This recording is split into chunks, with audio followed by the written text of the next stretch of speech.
میری گفتگو کا عنوان خلیفہ بلا فصل امیر المومنین سیدنا ابو بکر صدیق رضی اللہ تعالی عنہ کی فضیلت کے حوالے سے ہے۔ اسی ضمن میں سب سے پہلے قرآن پاک کی آیات آپ حضرات کے سامنے پیش کروں گا۔ جو میں نے تلاوت کا شرفی حاصل کیا ہے اس کا ترجمہ سماعت فرمائیے۔ 30ویں پارے سے سورہ لیل کی آیت آپ کے سامنے پڑھی ہے۔ وَسَيُجَنَّبُهَا الْأَتْقَى، جہنم سے ایسے لوگوں کو دور رکھا جائے گا۔ الَّذِي يُؤْتِي مَالَهُ يَتَزَكَّى، جو اپنا مال اللہ کی بارگاہ میں اس لیے خرچ کرتے ہیں کہ ان کا تزکیہ نفس ہو جائے، وہ اپنی سیرت کو، اپنے کردار کو پاک کرنے کے لیے اپنا مال اللہ کی بارگاہ میں پیش کرتے ہیں۔ وَمَا لِأَحَدٍ عِندَهُ مِن نِعْمَةٍ تُجْزَىٰ، اور ایسے شخصوں پر کسی کا کوئی بدل نہیں ہوتا کہ وہ اس لیے دے رہا ہے اللہ کی بارگاہ میں کہ اس کے اوپر کسی کا احسان ہے۔ وہ کسی کے ساتھ بھی اگر نیکی کرتے ہیں تو ان میں اللہ کی رضا اور مصطفیٰ کریم کی رضا شامل ہوتی ہے۔ إِلَّا ابْتِغَاءَ وَجْهِ رَبِّ الْأَعْلَىٰ، وہ جو کچھ بھی کرتے ہیں وہ اپنے رب ذوالجلال کی رضا کی خاطر کرتے ہیں۔ یہ آیات میں نے آپ حضرات کے سامنے 4 پیش کی ہیں۔ بے شمار آیات سیدنا ابو بکر صدیق رضی اللہ تعالی عنہ کی سیرت پر مبنی ہیں، موجود ہیں۔ وقت کی کمی کے باعث میں کچھ آیات آپ حضرات کے سامنے پیش کروں گا مزید۔ مفسرین کرام نے ان آیات کے ضمن میں لکھا ہے کہ یہ جو آیات سورہ لیل کی ہیں نا، ان سے مراد مصطفیٰ کریم صلی اللہ علیہ وسلم کے اس عاشق جناب ابو بکر صدیق مراد ہیں۔ حضرت بلال حبشی پر بڑا ظلم ہوتا تھا نا، امیہ بڑا ظلم کرتا تھا۔ وہ کہتا تھا کہ تم ایک اللہ کو چھوڑ دو اور نبی پاک کا کلمہ چھوڑ دو، ان سے محبت کرنا چھوڑ دو۔ حضرت بلال نہ اللہ کی محبت کو چھوڑتے تھے نہ رسول اللہ کی محبت کو چھوڑتے تھے، اور وہ ظلم کرتا تھا، آگ کو تپتی ریت پر لٹا دیا کرتا تھا۔ حضرت بلال کا جسم جلس گیا تھا، لیکن آپ کی زبان سے ایک ہی صدا آتی تھی کہ اللہ وحدہ لا شریک ہے، مٹی کے بتوں کو نہیں پوجوں گا، میں ایک اللہ کو پوجوں گا جس نبی نے آ کر اس اللہ کی ہمیں خبر دی ہے۔ بلال حبشی کو آتا جاتا دیکھ کر یا لوگوں میں سے کوئی بھی بتاتا، یا نبی اللہ آپ کے غلام بلال پر بڑا ظلم کیا جاتا ہے۔ حضور نے فرمایا میرے ابو بکر کو بلاؤ، ابو بکر جا کر میرے بلال کو تو خرید لاؤ، اور جب بلال کو خریدنے لگو نا، جتنی رقم اس غلام کو خریدتے ہوئے لگے اس میں میرا حصہ بھی ڈال لینا۔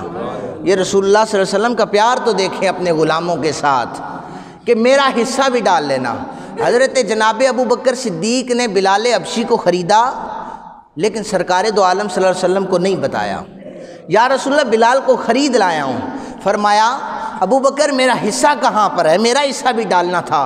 حضرت ابو بکر صدیق نے عرض کی آقا میں آپ کا غلام ہوں، اور آقا ہر اس چیز کا مالک ہوتا ہے جو غلام کے پاس ہو۔ یا رسول اللہ صلی اللہ علیہ وسلم میری ہر چیز کے مالک آپ ہیں، یہ بلال حبشی آپ کے مال ہی سے خریدا گیا ہے۔ قرآن کہتا ہے وَمَا لِأَحَدٍ عِندَهُ مِن نِعْمَةٍ تُجْزَىٰ، ان پر کسی کا بدلہ نہیں ہوتا کہ وہ اس لیے خرچ کرتے ہیں۔ بلال حبشی نے حضرت ابو بکر صدیق پر کوئی احسان نہیں کیا تھا۔ حضرت ابو بکر صدیق نے اس آیت کے ضمن میں بلال حبشی کو خریدا کہ اللہ راضی ہو جائے اور اللہ کا رسول راضی ہو جائے۔ آقا کریم صلی اللہ علیہ وسلم نے ایک لقب دیا حضرت ابو بکر صدیق رضی اللہ تعالیٰ عنہ کو، یہ عتیق ہے۔ عتیق کا مطلب ہوتا ہے جہنم سے جسے دور رکھا جائے، جسے جہنم سے دور رکھا جائے، اسے عتیق کہا جاتا ہے۔ اب پہلی آیت جو میں نے پڑھی ہے وہ حدیث پاک اس کی تصدیق کر رہی ہے، وَسَيُجَنَّبُهُ الْأَتْقَى، ایسے لوگوں کو جہنم سے دور رکھا جاتا ہے۔ سنیں ذرا سیاستہ کی حدیث پاک، مصطفیٰ کریم صلی اللہ علیہ وسلم نے فرمایا، میرے غلاموں، جو دیکھنا چاہتا ہے کہ جہنم سے کون سا شخص دور ہے، وہ میرے ابو بکر کو دیکھے، یہی جہنم سے آزادی کا پروانہ لے کے آیا ہے۔ قرآن کہتا ہے ان لوگوں کو جہنم سے دور رکھا گیا ہے۔ الذی یؤتی مالہ یتزکا، اپنے مال اللہ کی بارگاہ میں اس لیے پیش کرتے ہیں کہ ان کا تزکیہ نفس ہو جائے، ان کی سیرت پاک ہو جائے۔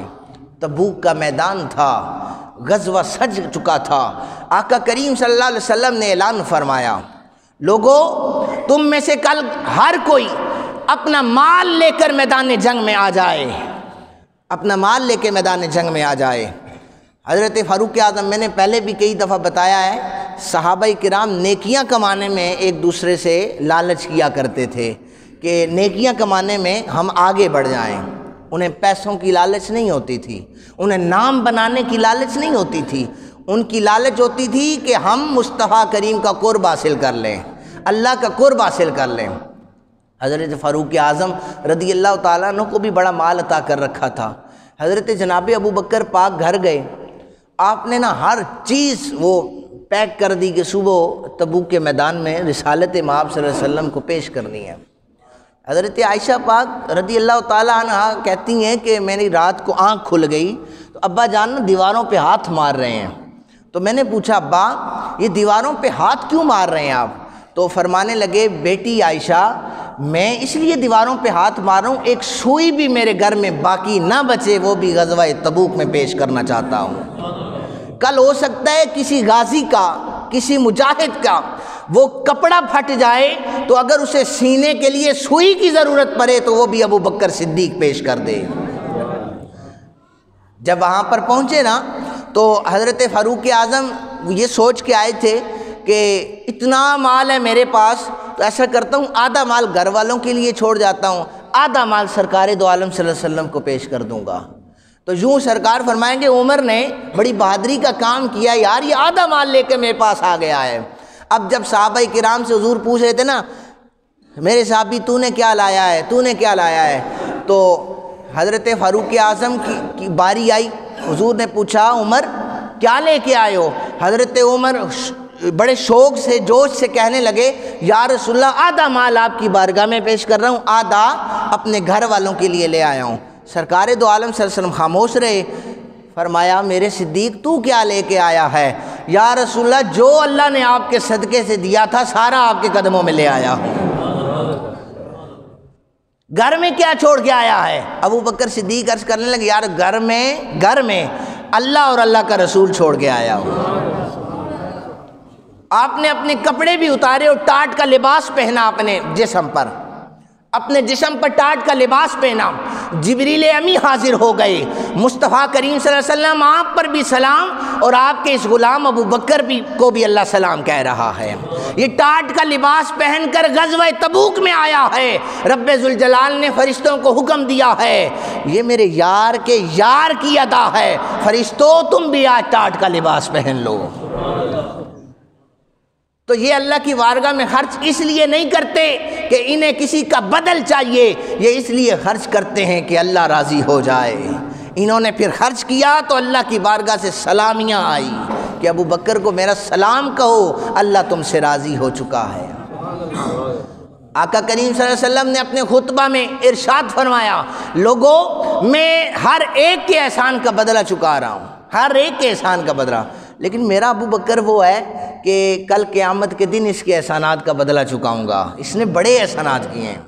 اور محدثین کرام نے لکھا ہے کہ نبی پاک صلی اللہ علیہ وسلم ہر ایک صحابی مال پیش کرتے تھے، اسے استعمال کرتے، لیکن جس طرح پیار اور محبت سے ابو بکر صدیق رضی اللہ تعالیٰ عنہ کا مال خرچ کرتے، لگتا ایسے تھا یہ نبی پاک کا اپنا مال ہے۔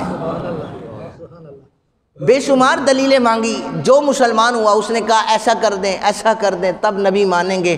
حضرت جناب ابو بکر پاک نے خواب دیکھا تھا، تجارت پہ تھے، تو قدموں میں آ کے گرے کہ حضور کلمہ پڑھائیں۔ فرمایا تو سردار ہے اپنے قبیلے کا، بڑا امیر ہے، اللہ نے تجھے نواز رکھا ہے، تو کوئی دلیل نہیں مانگتا؟ ابو بکر صدیق عرض کرنے لگے اتنے خوبصورت چہرے والا بھی کبھی جھوٹ بول سکتا ہے؟ آپ نے نبوت کا دعویٰ کیا، بس مجھے کلمہ پڑھائیں، میں آپ کا غلام حاضر ہوں۔ انہیں کسی اور چیز کی پرواہ نہیں ہوتی تھی۔ حضرت جناب ابو بکر بس ہر وقت فکر رسول صلی اللہ علیہ وسلم میں لگے رہتے تھے۔ کافروں نے اتنا مارا، سین حرم میں داڑھی مبارک سے پکڑ کے گھسیٹا، داڑھی سے پکڑ کر آپ کو گھسیٹا کرتے تھے، اتنا مارا کہ چلنا مشکل ہو گیا۔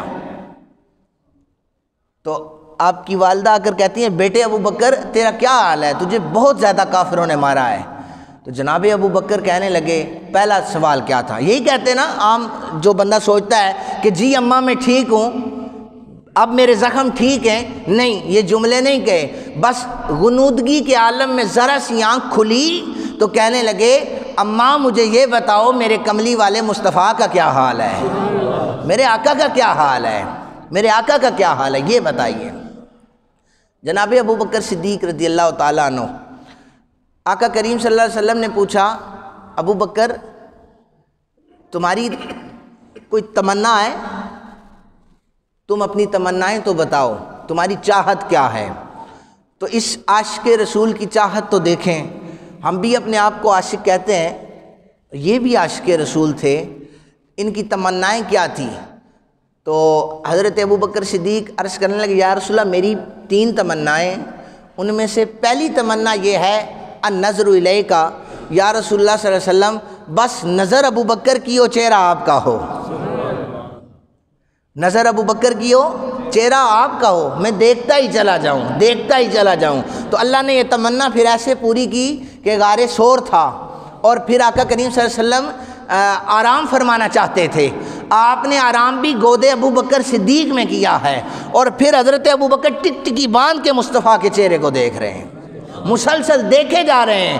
فرمایا ابو بکر صدیق تو کہتا تھا نا کہ میری تمنا ہے یار کے چہرے کا دیدار کروں، بس اب جی بھر کر دیدار کیے جا، تیری گود میں یار کا چہرہ ہے، اور چہرہ مصطفیٰ دیکھتا چلا جا اور دیدار مصطفیٰ کرتا چلا جا۔ ایک تمنا پوری کر دی۔ فرمایا میری دوسری تمنا کیا ہے؟ حضرت ابوبکر صدیق کہتے ہیں والجلوس بین یدیک، میری دوسری تمنا یہ ہے کہ مجلس مصطفیٰ میں بیٹھا رہوں۔ کس میں بیٹھا رہوں؟ مجلس مصطفیٰ میں بیٹھا رہوں۔ سارے صحابہ کام کرتے، درس حدیث سنتے، گھروں کو چلے جاتے، اور پھر صحابہ میں اتنی تاب نہیں تھی کہ وہ آنکھیں کھول کر مصطفیٰ کے چہرے کو دیکھیں، وہ نہیں دیکھ سکتے تھے۔ لیکن حضرت ابو بکر پاک اور حضرت عمر فاروق رضی اللہ تعالیٰ عنہ، ان کے پاس اللہ نے یہ اتنا کرم فرمایا ہوا تھا کہ سارے صحابہ کے مجمع میں یہی 2 جید صحابہ کرام آقا پاک صلی اللہ علیہ وسلم کے چہرے کو دیکھا کرتے تھے۔ فرمایا مجلس میری میں بیٹھا ہے اور میرا یار میرا دیدار نہ کرے، جتنی دیر بیٹھنا چاہتا ہے بیٹھا رہے، اور مجھ محمد عربی کا دیدار کرتا چلا جا۔ پھر اللہ تعالیٰ نے اتنی عزتیں عطا کی کہ حضرت عائشہ پاک رضی اللہ تعالیٰ عنہا سے نکاح فرما لیا مصطفیٰ کریم نے۔ آپ نے فرمایا ہمیشہ کے لیے رشتہ داری جوڑ رہا ہوں، ہمیشہ کے لیے ابو بکر کو اپنے ساتھ جوڑ رہا ہوں۔ پھر فرمایا کہ ابو بکر تیری تیسری خواہش کیا ہے، تیسری تمنا کیا ہے؟ حضرت جناب ابو بکر کہنے لگے وَإِنفَاقُ مَالِي عَلَيْكَ، مال میرا ہو اور خرچ آپ صلی اللہ علیہ وسلم پر ہوتا رہے، مال میرا ہو اور خرچ آپ پر ہوتا رہے۔ بے شمار مثالیں ہیں اس کی، آپ نے اپنا مال بھی رسالت امام صلی اللہ علیہ وسلم کے قدموں میں نچھاور کر دیا تھا۔ آپ کا ایک لقب صدیق بھی تھا، ایک لقب صدیق بھی تھا۔ بہت زیادہ جب کوئی سچ بولے نا تو عربی میں اسے صدیق کہا جاتا ہے، بہت زیادہ سچ بولنے والا۔ معراج کی رات رسالت امام صلی اللہ علیہ وسلم نے بتایا کہ میں فلاں فلاں جگہوں پر گیا، ابو جہل نے سب سے پہلے جھٹلایا، اسے کذاب کہا گیا، ابو جہل کہا گیا۔ سب سے پہلے جس نے تصدیق کی اسے صدیق اکبر کہا گیا، اور آپ کی تصدیق اس نام کے لقب کی۔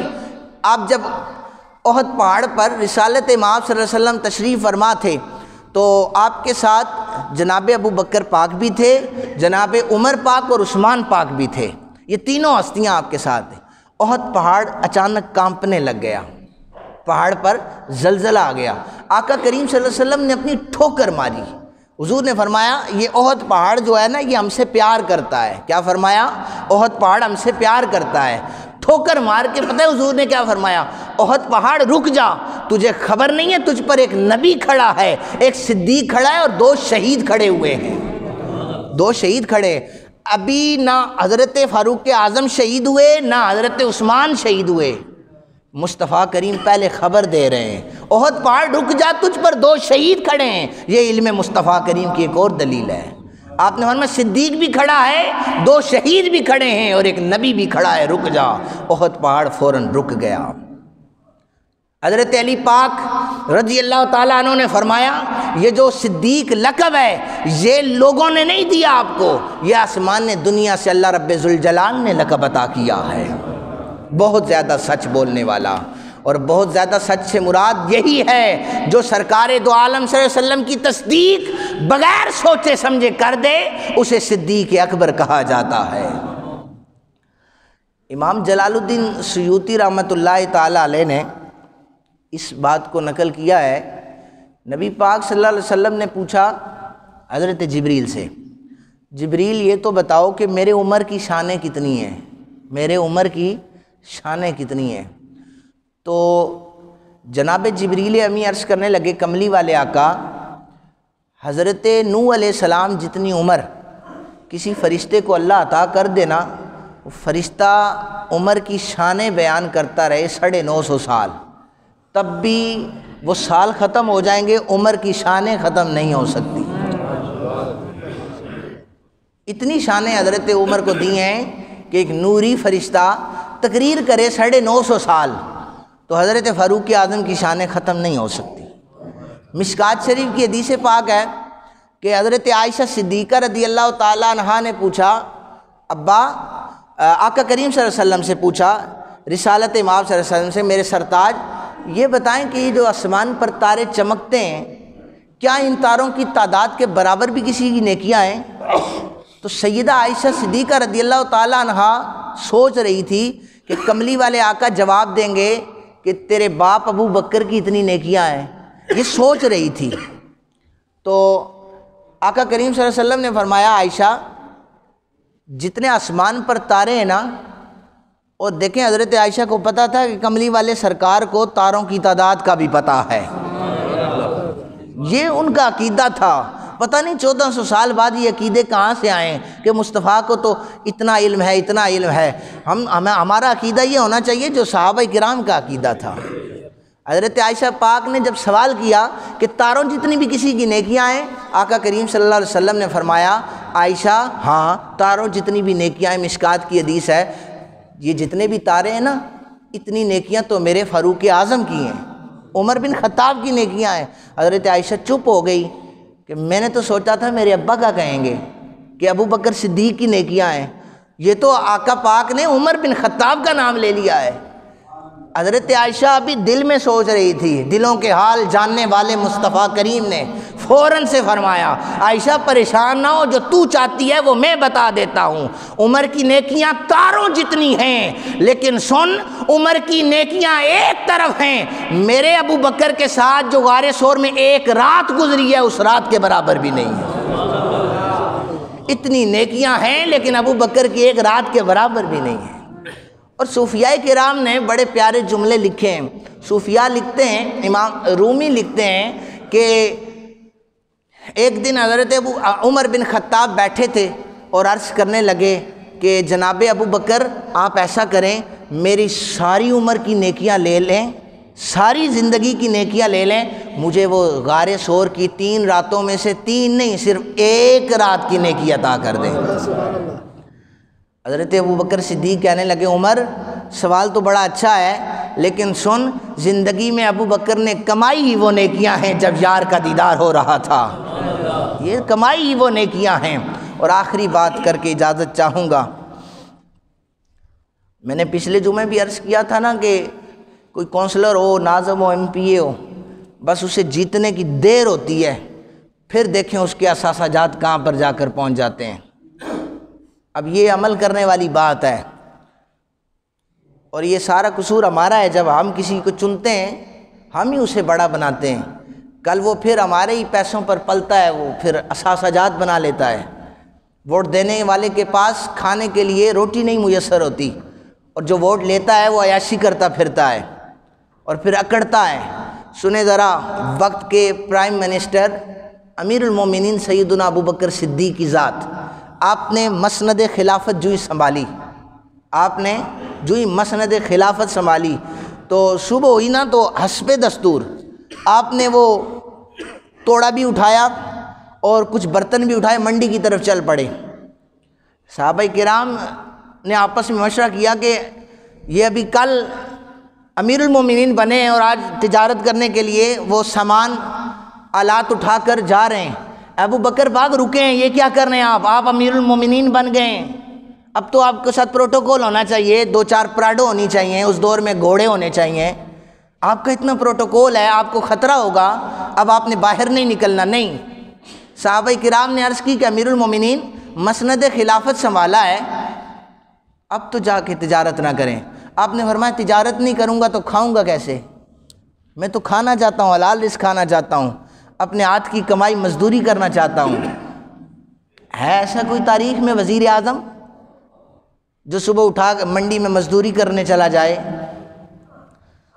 حضرت فاروق اعظم رضی اللہ تعالیٰ عنہ نے جید صحابہ سے مشورہ کیا کہ صحابہ کرام حضرت ابوبکر صدیق کی مال غنیمت میں سے، بیت المال میں سے کچھ تنخواہ مقرر کر دیتے ہیں تاکہ انہیں کام نہ کرنا پڑے، یہ امیر المومنین ہیں ہمارے۔ تو حضرت ابوبکر صدیق رضی اللہ تعالیٰ عنہ سے پوچھا حضرت آپ بتائیں نا آپ کی کتنی تنخواہ مقرر کی جائے، بتا دیتے نا میری اتنی تنخواہ کی جائے، جب غریب پٹرول کے لیے مر رہا ہو تو اس وقت ہمیں پٹرول فری دیا جائے، جب غریب کے گھر میں چولہا نہ جل رہا ہو ہمارے گھروں میں گیس فری آ جائے۔ نہیں، یہ نہیں فرمایا۔ فرمایا اچھا میری تنخواہ اگر تم مقرر کرنا چاہتے ہو تو جتنی میری ریاست کے ایک مزدور کی تنخواہ ہے ابو بکر کی تنخواہ اتنی رکھ دو۔ پھر فرمایا کہ اتنی میری تنخواہ رکھ دو۔ امیر المومنین پھر گھر کا گزر بسر کیسے ہوگا؟ آپ نے اپنی فیملی ہے اس کو چلانا ہے، پھر گزر بسر کیسے ہوگا؟ جب آپ کی تنخواہ اتنی تھوڑی ہوگی مزدور کے برابر تو آپ نے سفر بھی کرنے ہیں، مختلف ریاستوں کو بھی دیکھنا ہے، تو پھر کیسے آپ کا گزر بسر ہوگا؟ تو پھر پتہ ہے کیا تاریخی جواب دیا؟ فرمایا ایسا کرو کہ جب کبھی ضرورت پڑے نا کہ امیر المومنین کو زیادہ پیسوں کی ضرورت ہے، میری ریاست کے مزدور کی تنخواہ بڑھا دینا، میری تنخواہ آٹومیٹکلی بڑھ جائے گی۔ اللہ تعالیٰ ہمیں سیدنا ابو بکر پاک جیسا حکمران عطا فرما دے۔ وما علینا الا البلاغ المبین۔